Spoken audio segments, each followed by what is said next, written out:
Oke, kalau gitu izin saya mulai ya. Selamat pagi, Assalamualaikum warahmatullahi wabarakatuh. Waalaikumsalam warahmatullahi wabarakatuh. Oke, selamat datang kembali di Supply Chain Development 2026. Give applause buat kita semua ya. Oke, yang giliran kedua keren juga. Jadi nanti judulnya adalah Strategic ROI in the Supply Chain, luar biasa. Jadi di periode-periode ini ya, mulai tahun 2025, 2026 kita banyak project. Tapi teman-teman sudah pada ngitung nggak ROI-nya berapa? Atau ada yang belum tahu apa itu ROI? Nanti teman-teman akan dapat insight-nya yang lebih lengkap dari the one and only Mas Geras. Ya, nanti kasih yang terbaik. Jangan lupa nanti teman-teman akan join terus dari awal sampai di akhir. Nanti ada presensinya. Kemudian kasih juga evaluasi atas penyampaian hari ini, sama yang paling seru nanti ada kuis post-test di sesi akhir.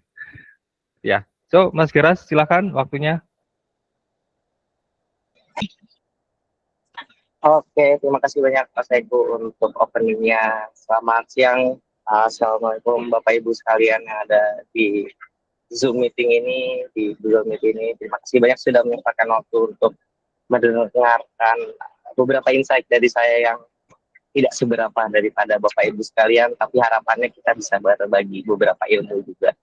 Oke, nah kebetulan topik yang saya angkat ini ada dua, Pak Seku dan Mas Mbak sekalian. Ini saya mengangkat tema ROI, Return of Investment, dan juga salah satu tema lanjutannya karena Mas Adik kemarin sudah membahas tentang efektif komunikasi gitu. Lanjutannya menurut saya bisa align dengan kolaboratif untuk semua divisi. Nah, seenggaknya kita bisa achieve ke sana. Oke, nah saya izin untuk share screen, Bapak Ibu sekalian.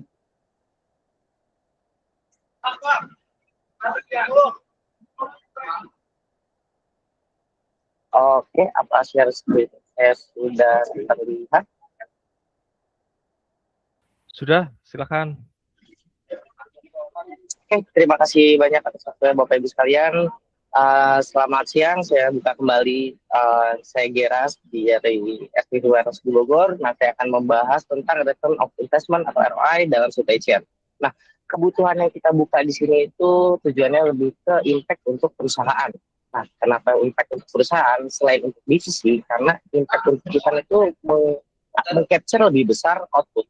Sehingga kalau kita biasanya membuat project, ada bahasa lainnya kita bilang, oh buat project harus lebih seksi, lebih oke. Nah, itu gimana caranya seperti itu? Nah, nanti mungkin akan saya bahas sedikit detail-detailnya di slide-slide selanjutnya. Oke, nah paralel kita tahu dulu definisi dari ROI itu. Nah, ROI itu return of investment, ya artinya berapa lama investasi kita bisa kembali atau kita dapat membuahkan hasil. Nah, kenapa penting di supply chain? Kayak yang kita tahu, supply chain itu cukup besar, supply chain itu end-to-end proses, supply chain itu operasional biaya besar. Nah, berikutnya juga kita karena dituntut untuk melakukan investasi atau melakukan saving cost. Karena jika saving cost dilakukan, otomatis perusahaan juga akan lebih melakukan penguntungan atau penghematan biaya seperti itu. Nah, berikutnya memastikan relevansi atau ROI membantu memastikan investasi relevan dan berdampak finansial. Nah, outputnya memang ke arah finansial. Nanti mungkin kita akan lebih banyak hitung dan gimana caranya kita bisa meng-capture untuk pekerjaan-pekerjaan terkait saving cost kita. Nah, oke.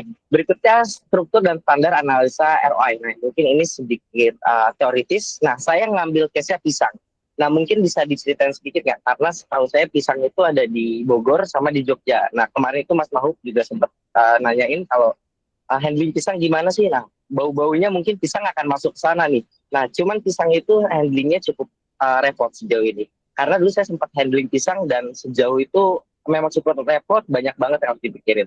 Nah, tapi kalau boleh cerita sedikit, sebenarnya kalau kita ceritain, mungkin aku mau nanya insight dari Mbak Nita yang sempat pegang pisang. Nah, pisang di Jogja tuh kayak gimana, Mbak? Handlingnya susah nggak sih daripada RMPM yang lainnya, Mbak Nita? Terima kasih Mas Geras. Kalau menurut saya sih sebenarnya susah-susah gampang ya Mas ya. Di Jogja tuh udah mulai dijalankan kayak di Bogor, di mana ketika contohnya per hari ini kan stok pisang over ya, kita sudah mulai istilahnya melakukan treatment supaya pisang tersebut nggak busuk ya. Nah, dimana kan masuk AC bisa mengurangi percepatan pematangannya, dan itu sudah dilakukan di Jogja. Untuk penerimaan itu sendiri juga udah cukup, kita udah tahu treatmentnya harus seperti apa ya, nggak seperti awal-awal dulu yang kita kesulitan untuk cara penerimanya seperti apa, untuk maintenance-nya seperti apa. Nah, sekarang kan sudah mulai kita bisa tahu gimana caranya maintenance pisang itu sendiri sih, Mas. Keren, terima kasih feedbacknya Mbak Dita. Nah, tanpa disadari yang Mbak Dita lakukan itu salah satu yang dilakukan untuk kita melaksanakan ROI. Tapi yang jadi masalah, apakah itu terdokumentasi secara dokumen yang clear?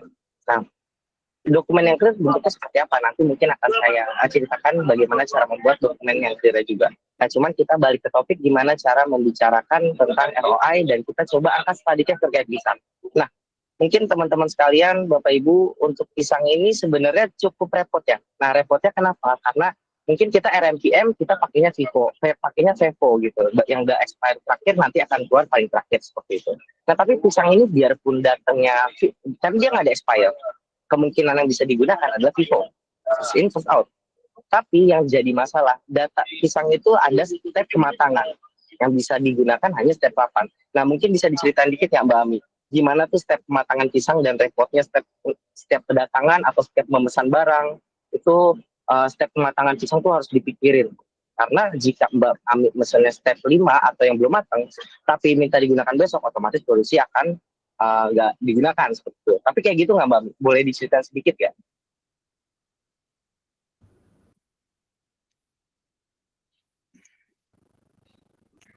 Mbak Ami kalau aku ngomong tuh malu-malu ya? Oh, okay. Kehabisan kata-kata. Oh ya ampun, cie. Ya Mas Geras, kalau misalnya Gimana Mbak Ami? untuk pisang ini handlingnya kan ada concern juga biar kita nggak OS juga kan, diminta untuk buffer 2 hari juga, sedangkan 2 hari itu bisa sampai step 10 gitu kan. Jadi dari saya itu gimana komunikasi kita dengan vendor juga sih, dan juga perhitungan by forecast-nya ini. Jika forecast-nya memang meleset, secara cepat saya minta ke vendor untuk diminta bawakan kedatangan yang lebih jauh, misalnya step 4, step 5, seperti itu sih Mas Kira. Artinya bahkan untuk handling ya, dari awal teman-teman PPIC perlu memperhitungkan step yang akan datang. Nah itu kesulitannya akan jadi lebih meningkat lagi. Karena jika step 10, jadi teman-teman mungkin informasinya pisang yang digunakan itu kita stage 8. Artinya sudah matang, tidak terlalu benyek, dan tidak busuk seperti itu. Nah, jika sudah step 10, artinya dia sudah terlalu matang. Nah, makanya teman-teman PPIC biasanya cukup agak sulit melakukan, cukup dihitung manual gitu. Dan juga perhitungannya harus akurat. Makanya Mbak Ami cukup sangat amat expert lah di hal ini untuk melakukan perhitungannya. Nah, itu case yang terjadi di pisang. Nah, tadi balik lagi ke improvement yang sudah dilakukan Mbak Nita. Nah, di Jogja, jadi itu pisangnya atau di Bogor itu pisangnya juga waktu awal kita belum ada standar. Nah, akhirnya kita melakukan standar karena datangnya banyak yang busuk nih, standarnya kita belum ada nih. Nah, makanya kita cari pertama itu poin 1 mungkin ada di PPT ini, background and problem. Nah, ternyata di Bogor itu selama 1 minggu ada 300 kilo yang busuk. Kerugiannya jika 1 kilonya itu 10.000, artinya dalam sebulan itu mencapai di 12 juta. 300 kilo dikali 10.000, 3 juta, dalam seminggu dikali 4, 12 juta. Nah, tujuan investasi ini atau ROI ini kita bisa cost saving. Itu aja, jadi kita juga akhirnya kalau dari sisi warehouse ya enaknya, kita akhirnya nggak buat berita acara melulu gitu lah. Karena berita acara pun itu ya cukup melibatkan berbagai divisi dan cukup repot menurut saya. Nah, berikutnya kita lihat dulu scope dan asumsi. Scope-nya kita mau bahas di mana, di warehouse aja, atau juga kita perlu impact dari divisi procurement atau dari PPIC juga. Tadi seperti yang diceritakan dari Mbak Ami.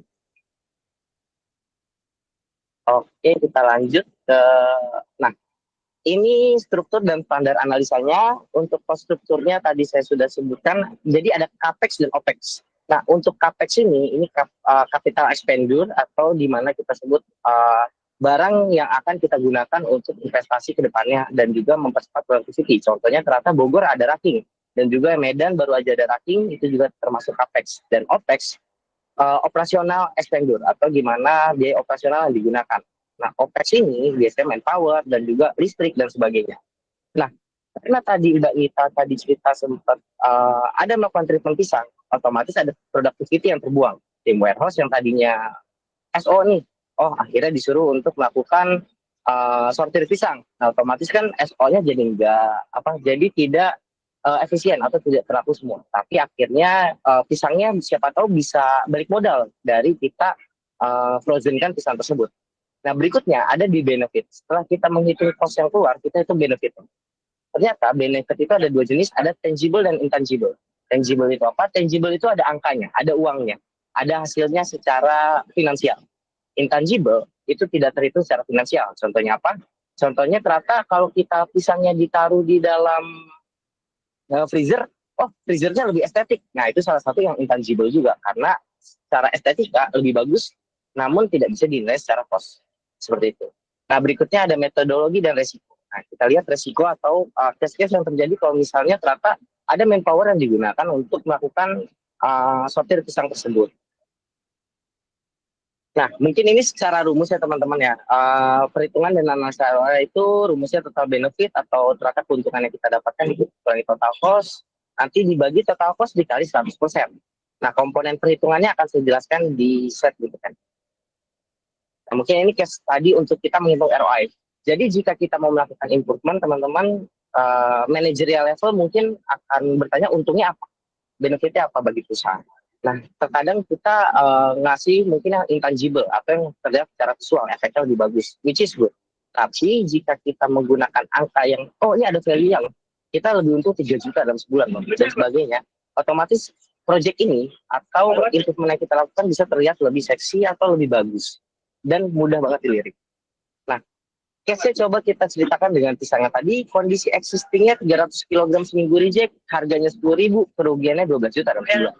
Improvement yang dilakukan dalam perharinya ada satu manpower yang kita tambahkan, kita hiring satu manpower, kerjaannya tiap hari motongin pisang aja, gajinya 4.500.000 misalnya seperti itu. Impact finansialnya ternyata kita bisa saving, impact finansialnya ternyata rejectnya 12 juta dan juga kita butuh biaya tambahan 4.500.000. Artinya jika kita bisa menghilangkan 12 juta ini dengan menggunakan satu manpower, kita untung 7.500.000.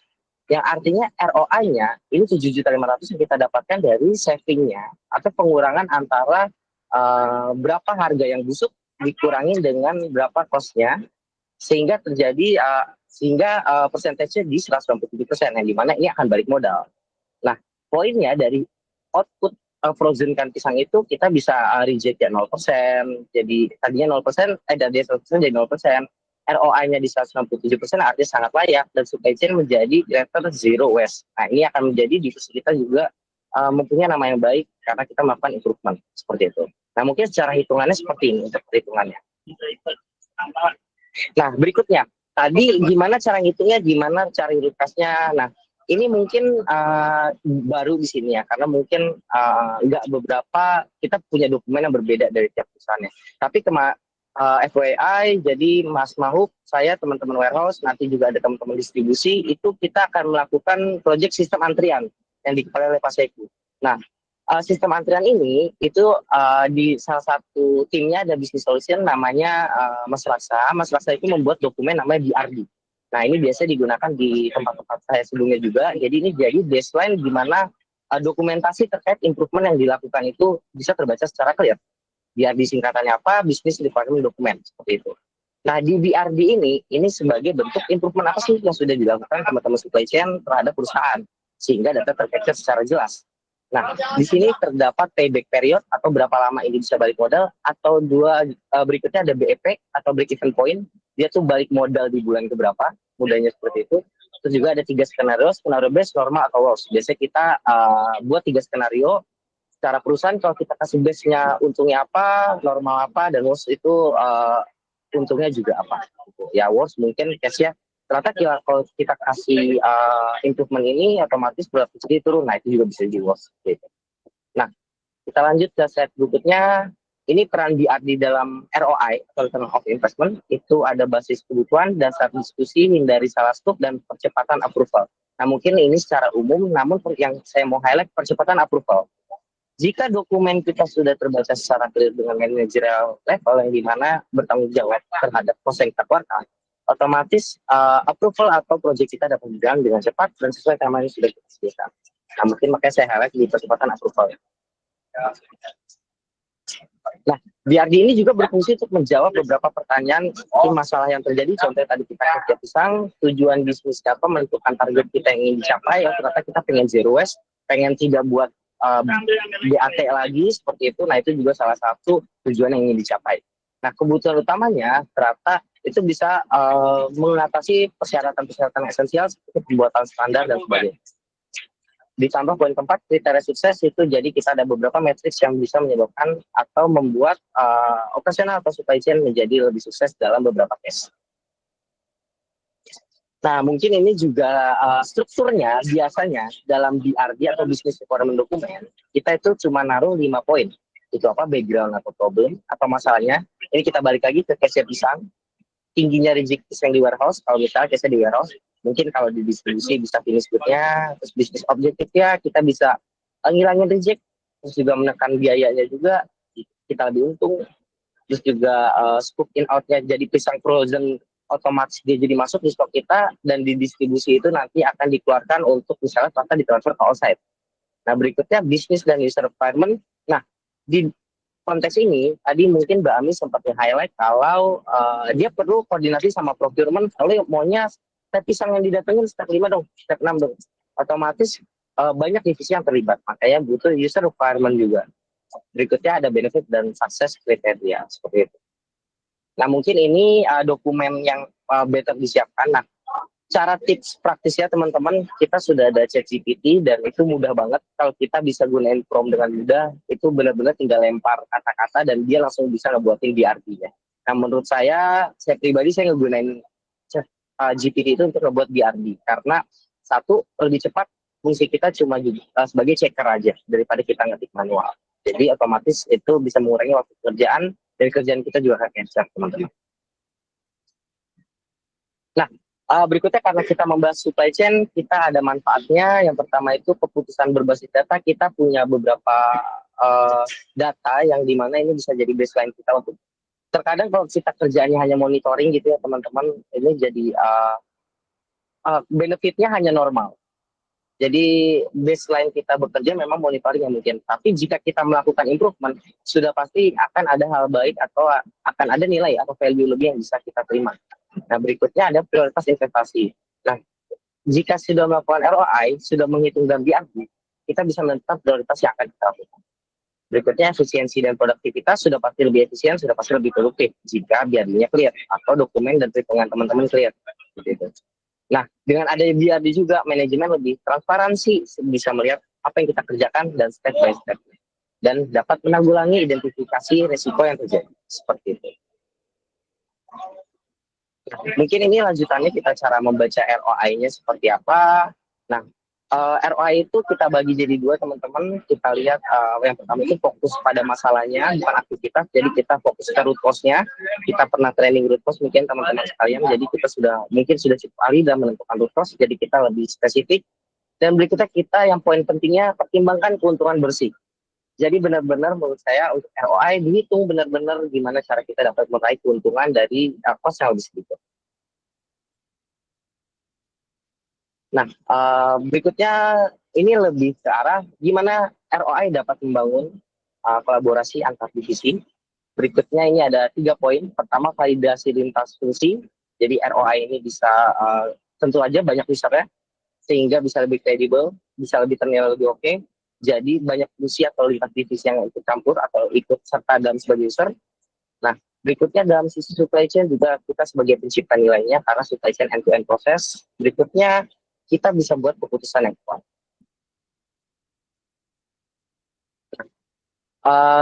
Poin lanjutannya, strategi supply chain untuk ROI ini sangat strategis dan harus dilakukan karena kita end-to-end proses yang sudah diceritakan.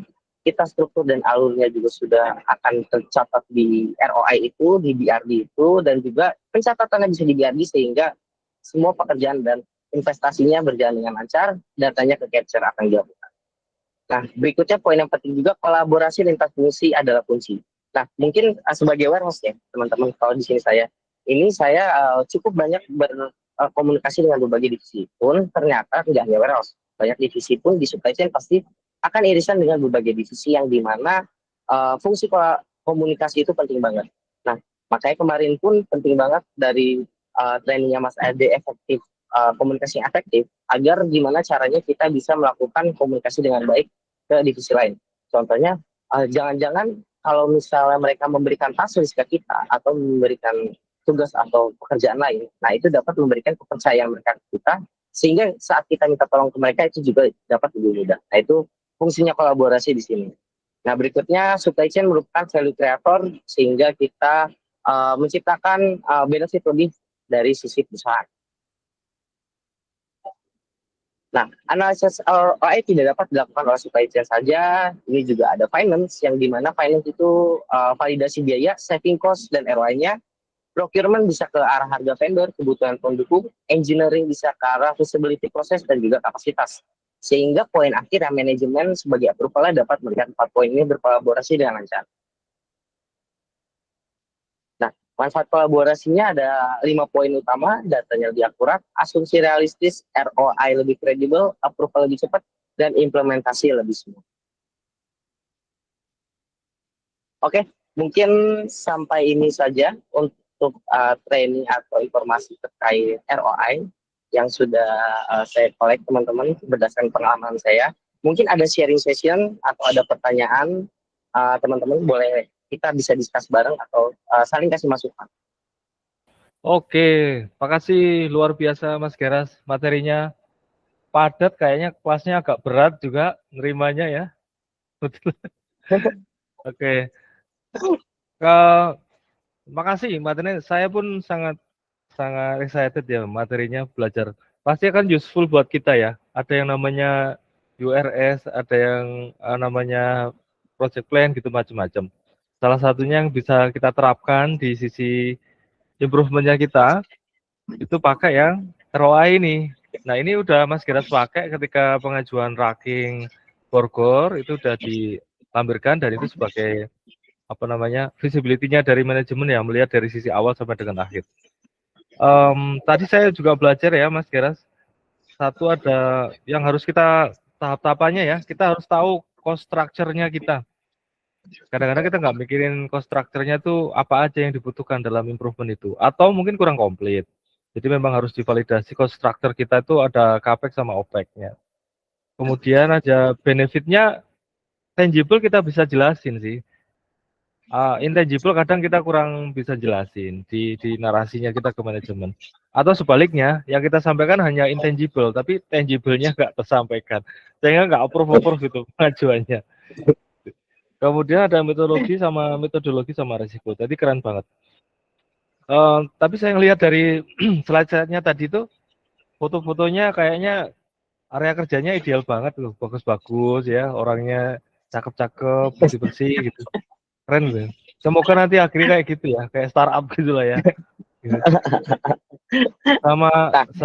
Sama yang menarik teman-teman ya, tadi ada bahas AI juga. Loh memang sekarang itu zamannya sudah agak berubah, teman-teman akan kalah cepet. Saya kemarin di supply chain masterclass ya di Jakarta itu, sekelas bikin yel-yel aja, itu sudah common banget, itu bikin tanya di ChatGPT tau nggak? Gitu. Nah kalau kita nggak di situ kalah cepet. Kemudian di closingnya Pak Wahyu, itu head of-nya supply chain Matahari Group, dia menyampaikan di akhirnya, di ujung akhir ya, ini tadi tuh slide PPT-nya dari AI, bukan saya yang buat gitu. Ya karena zamannya sudah begini gitu. Oh ternyata segitunya ya. Karena memang di slide-nya kalau ada, kalau 90 ya, nanti saya bisa kasih training ke teman-teman. 90 ada slide-nya tuh. Kalau kita buat sendiri ya akan sekian lama. Ada quote yang menarik juga dari triliuner Indonesia lah ya. Jadi dia culture-nya itu setiap pagi bangun, kemudian dia akan ngobrol sama ChatGPT. tapi yang berbayar ya, bukan yang gratisan gitu, ChatGPT. Nah, dia akan tanya itu dengan data-data bisnisnya dia gitu.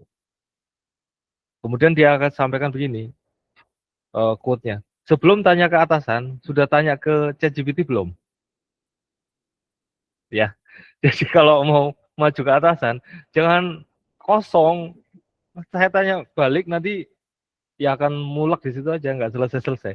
Coba teman-teman sudah diskusi belum sama sohibnya ChatGPT dengan datanya teman, sehingga nanti maju ke manajemen ke atasan itu sudah ada opsi-opsi yang ditawarkan.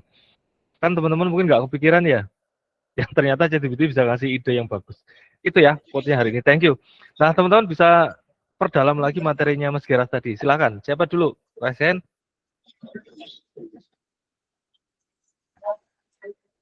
Tadi menarik banget Pak Saiku pembahasan AI itu.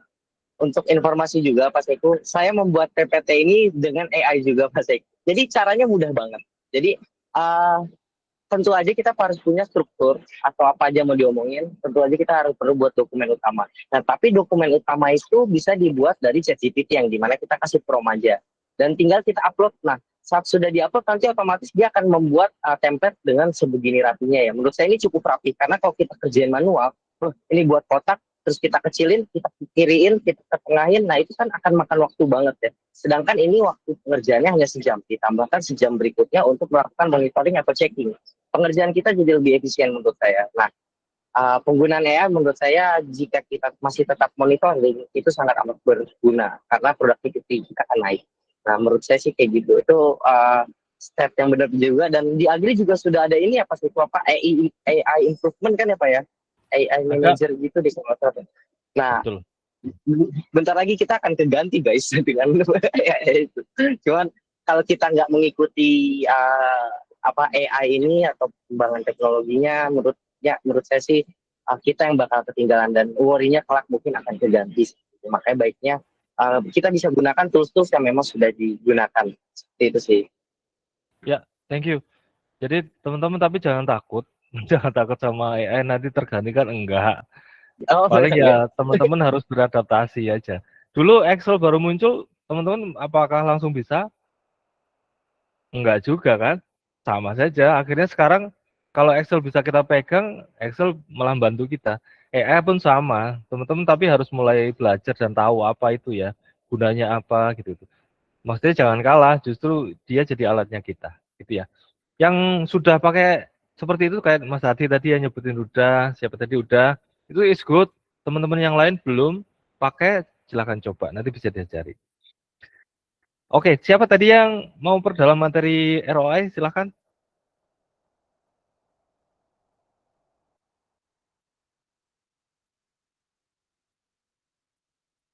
Ini maksudnya materinya berat pada nggak paham atau sudah paham?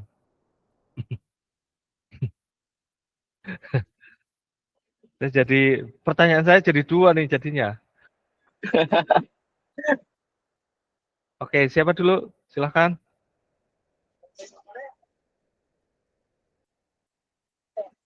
Mungkin kalau saya nggak kelihatan langsung open mic nggak apa-apa.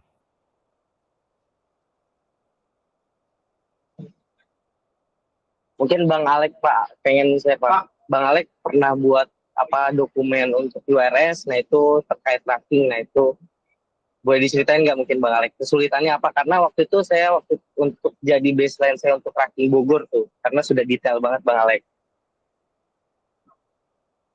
Dan udah jalan kan trackingnya Bang Alek ya?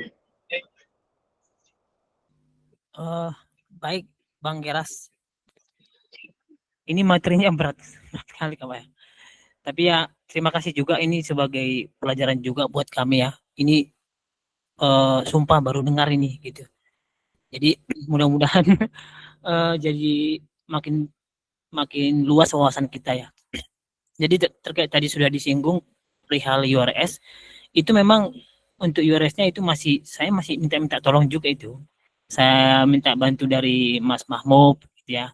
Jadi ketika sudah ada susunan untuk URS-nya, itu saya tinggal menyesuaikan dengan kondisi yang di Medan gitu. Bahkan ketika sudah kita sesuaikan dan sudah final, terus kita ajukan di filling, tetap aja masih ada beberapa hal yang ketinggalan gitu. Jadi artinya ketika menyusun URS pun walaupun sudah kita persiapkan sematang mungkin, kadangkala masih ada yang ketinggalan gitu, Pak. Itu sih kalau pengalaman dari saya, Pak.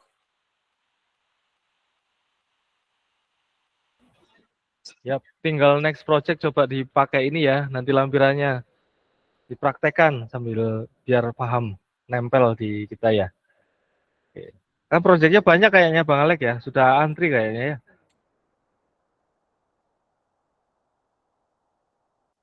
Oke, thank you. Ada lagi teman-teman? Pendalaman? Gak tahu ini semester berapa nih harusnya?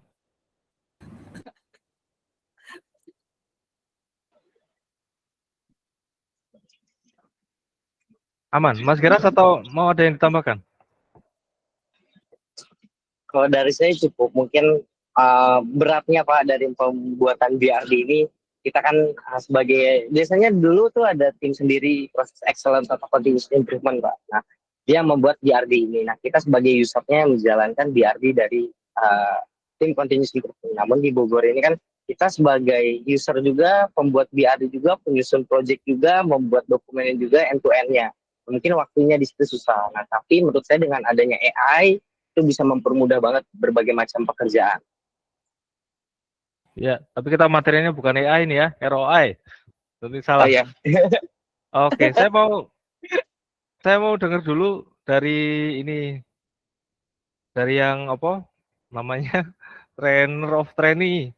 Setelah itu nanti yang baru banget. Mas Hadi, responnya gimana lihat materi hari ini? Aduh, ya Pak. Materinya berat dan bagus. Sebetulnya ROI ini kan ketika kita mau PR itu juga bisa sebagai peran pendukungnya Pak.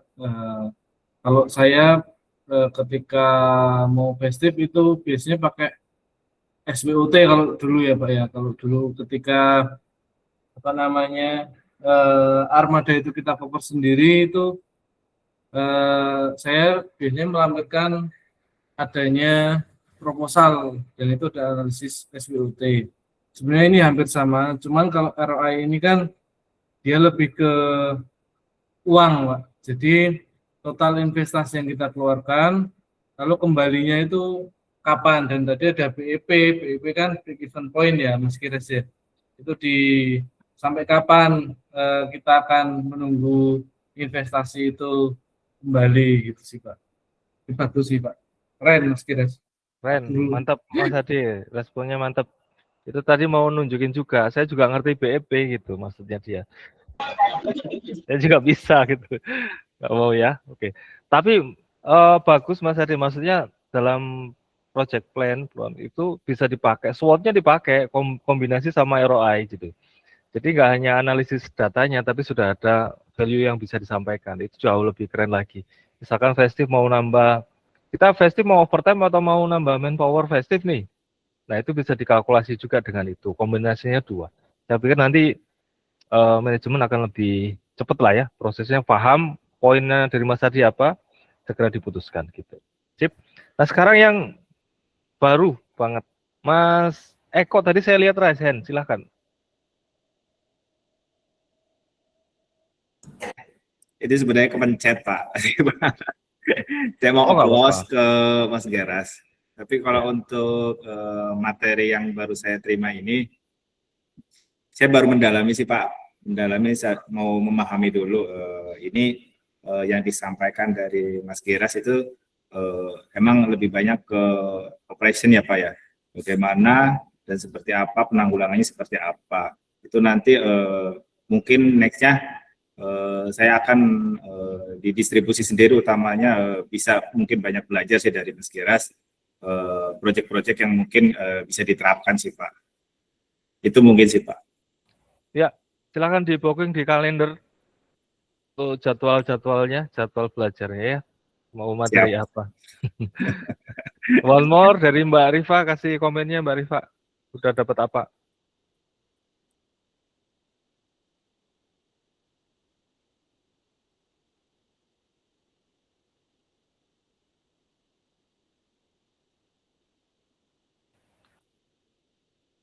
Mbak Rifa, apakah suara saya masuk? Pak, masuk Pak. Oke, silakan. Belum. Udah ya Pak?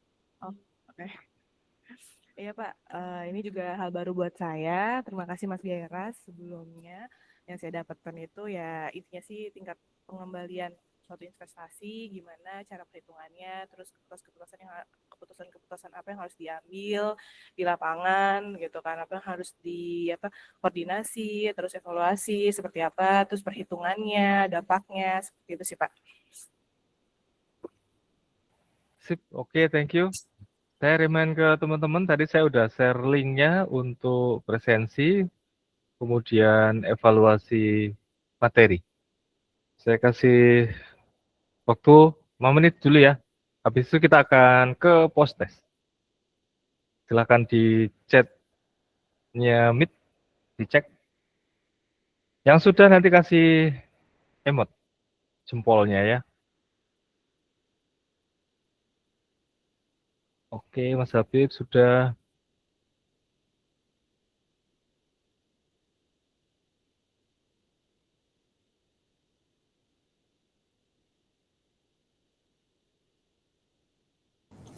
Yang evaluasi nama trainingnya belum muncul nih Pak, masih yang tempatnya Mas Ade.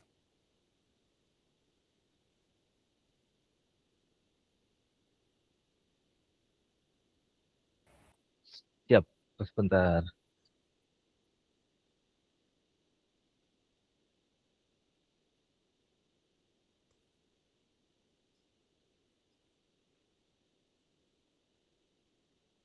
Mbak Rita, di ini, di room ini, Iya, Bapak.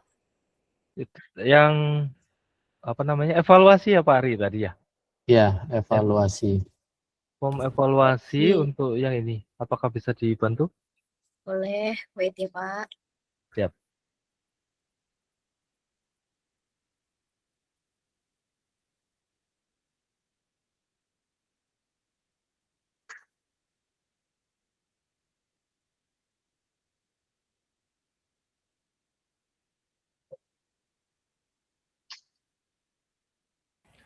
Oke, yang presensi udah teman-teman? Ya nggak kelewat nanti. Sesi pertama saya taruh akhir, molor-molor terus sampai malam. Katanya excellent execution itu. Udah semua? Yang sudah ya? Pastiin jangan ribet. Termasuk Mas Geras ya. Nanti Mas Geras nggak absen nanti.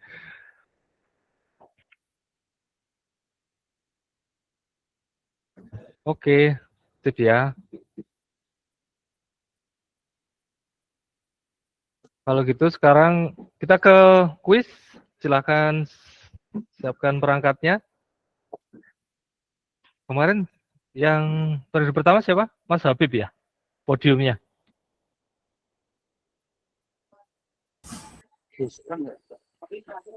Betul ya Mas?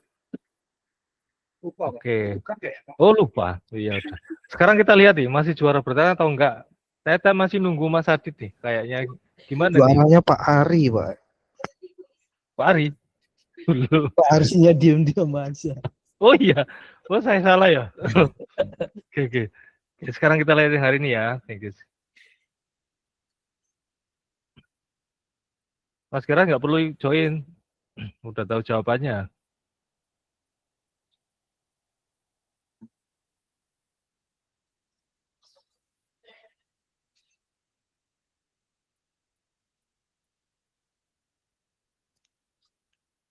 Silahkan ke 88431 atau scan QR code-nya.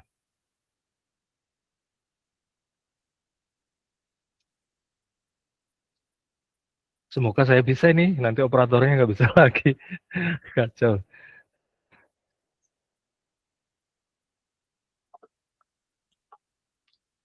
Jangan salah, Postes 2025 Mbak Ami runner up loh ya. Kalah tuh Mas Geras itu yang ngasih materi tadi.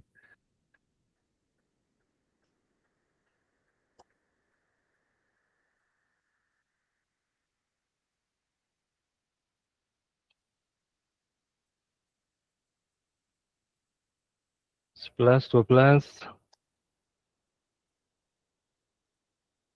Mbak Rita,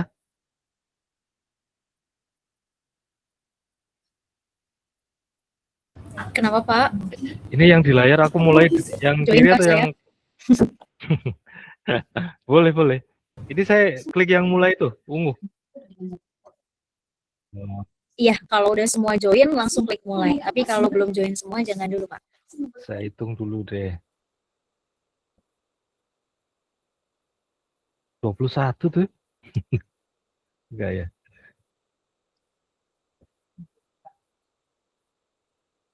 Oke, teman-teman sudah semua atau ada yang belum? Totalnya masih 15.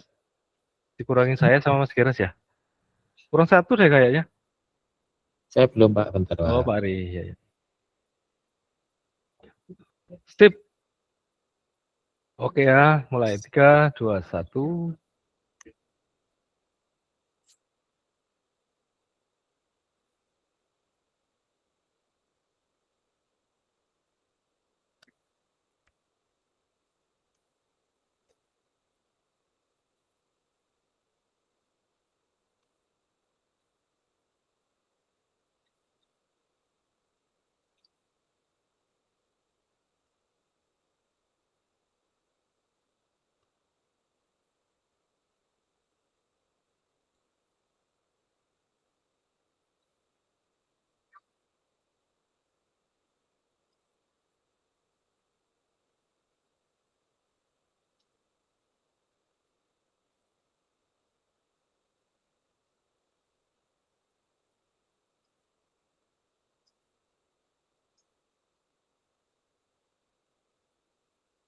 Pak, Devita ngecut, Pak.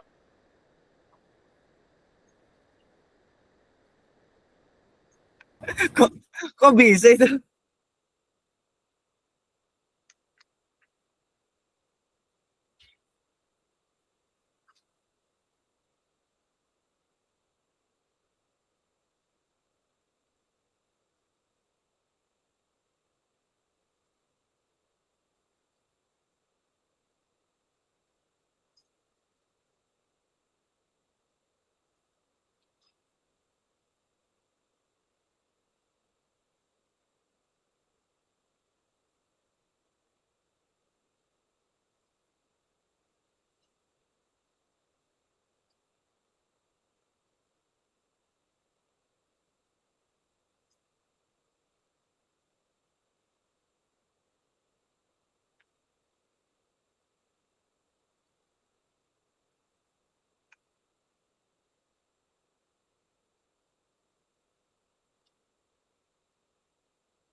Pas itu nih boleh setel musik, Pak. Kenapa? Ini boleh setel musik, Pak.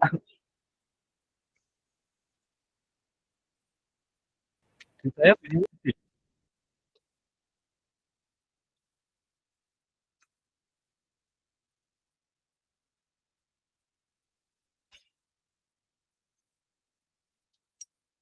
Oh, kalau di situ nggak keluar ya?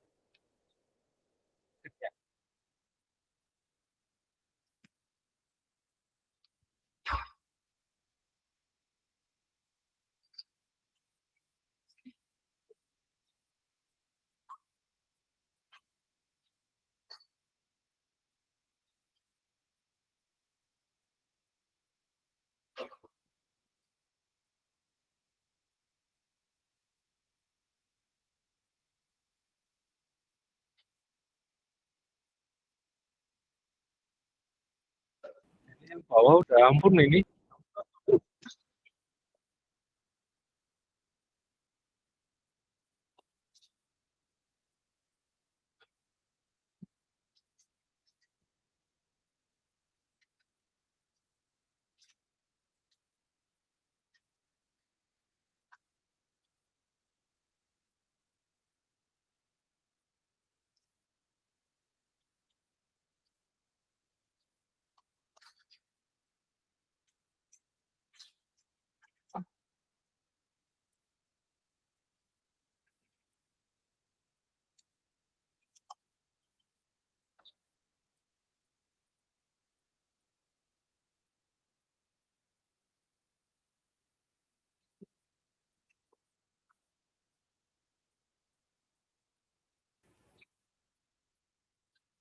Oh, bakal kasih waktu lagi.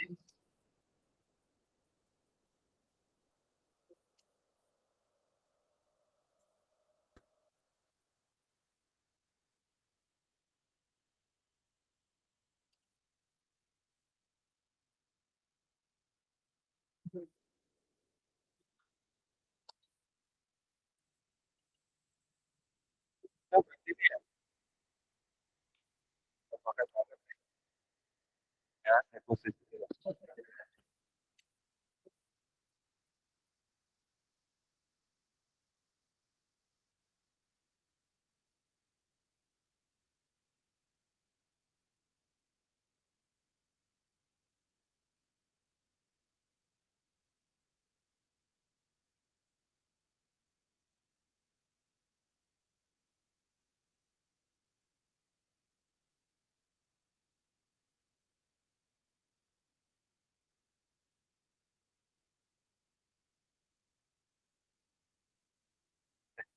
Itu belum ya.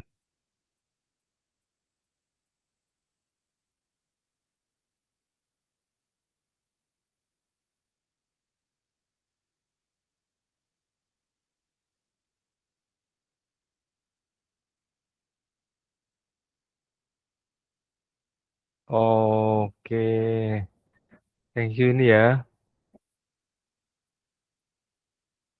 Selamat Mas Ade, Mas Mahbub, Pak Ari. Tadi saya mau tanya tuh. Tadi ada keluar musik nggak ya? Pas kuisnya.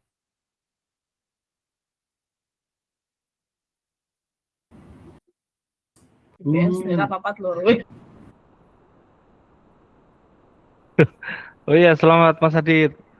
Luar biasa prestasi ya, kenaikan dari 17 ke 4. Bagus nih. Naik jabatan. Progresnya terbaik lah Mas Adit ya. Nanti dapat training, dapat hadiah training bahasa Jawa Mas Adit ya. Oke. Sip, sudah capture teman-teman?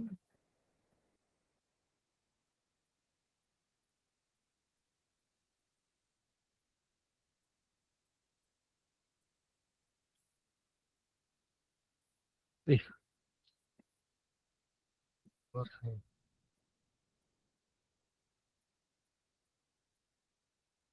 Oke, baik, makasih. Tadi seru banget ya. Cuman Mbak Rita masih ada? Ada Bapak. Mbak Rita kalau yang kuisnya itu yang muncul satu pertanyaan itu gimana ya caranya? Kalau itu pakai Kahoot, Kahoot tapi ya? Kahoot itu dia harus premium, Pak. Oh Kalau nggak gitu. premium, maksimal 10 orang apa ya? Oh iya iya. Betul, berbayar. Mas Oh, Adi pernah tuh kayaknya, Pak. tolong bayarin Mas Adi ya. Oke, sip, makasih. Ini tadi rangkaian ya kegiatan di hari ini di sesi yang kedua dalam Supply Chain Development 2026. Sobat senang banget dapat materi-materi baru, teman-teman semua dapat POV yang baru ya, yang tentunya nanti bisa dipakai. Tolong diimplementasikan, dicoba biar teman-teman nanti inline sama materi yang disampaikan. Jangan lupa nanti teman-teman kalau butuh materi saya udah share di Google Drive untuk Supply Chain Development 2026 mulai sesi yang 1 sampai kedua nanti silahkan lihat lagi materinya ada di Google Drive gitu ya.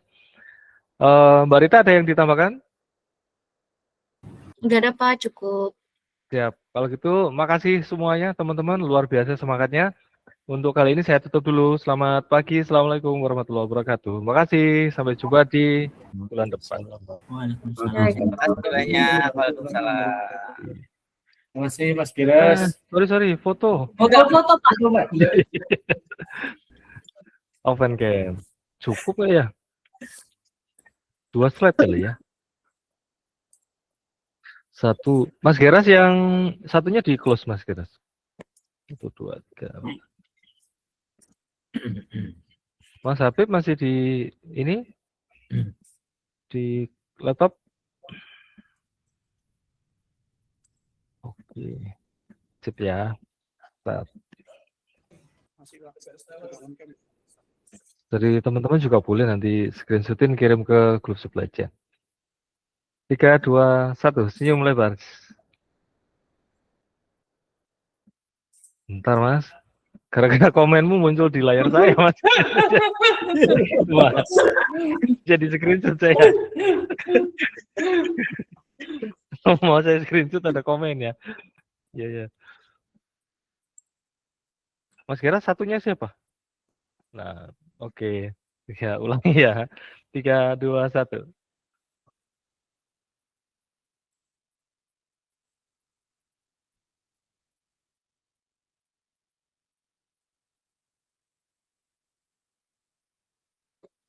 Cek dulu yang ibu-ibu, mbak-mbak, posenya pas nggak, kudungnya miring apa enggak, ribet biasanya.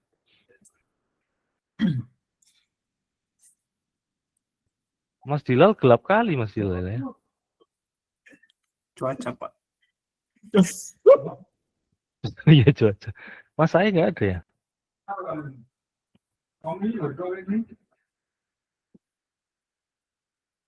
Kalau ke slide berikutnya gimana sih? Nggak ada pilihan itu di saya. Atau Mas saya nggak ada di sini, Mbak Ami?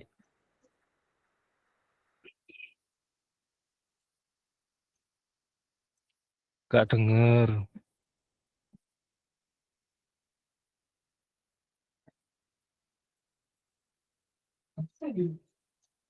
Mbak Rifa? Oh, iya.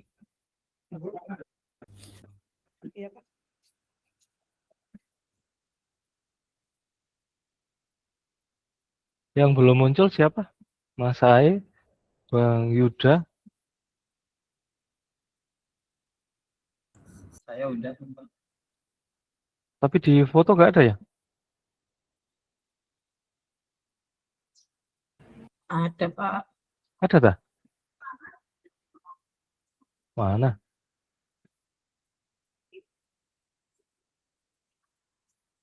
Yang saya screenshot maksudnya. Oke. Bang Yuda ini on cam enggak Bang Yuda ini? On cam Pak, on cam. Mas Geras satunya di lift dulu.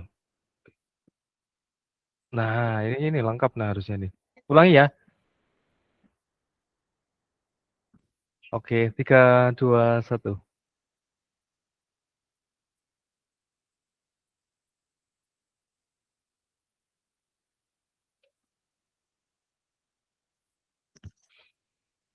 Oke, sip. Komplit. Makasih ya. Jangan lupa yang evaluasi kalau tadi ada yang belum diisi dulu biar nggak kelewat. Itu menentukan skornya nanti. Berapa skornya Mas Geras? Thank you. Tutup ya. Pindah ke room sebelah. Room sebelah ya. Iya. Ya Pak, baik Pak.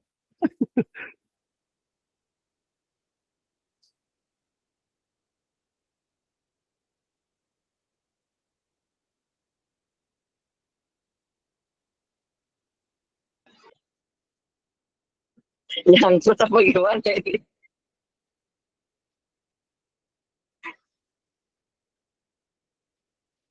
Bang Ade. Nyangkut di sini. Enggak, aku lagi ngisi itu presensi. Oh, Bang, nyangkut. ini meeting lagi kah, Bang? Betul, betul kakak. Aduh, meeting terus ya. Kapan ngerokoknya ya?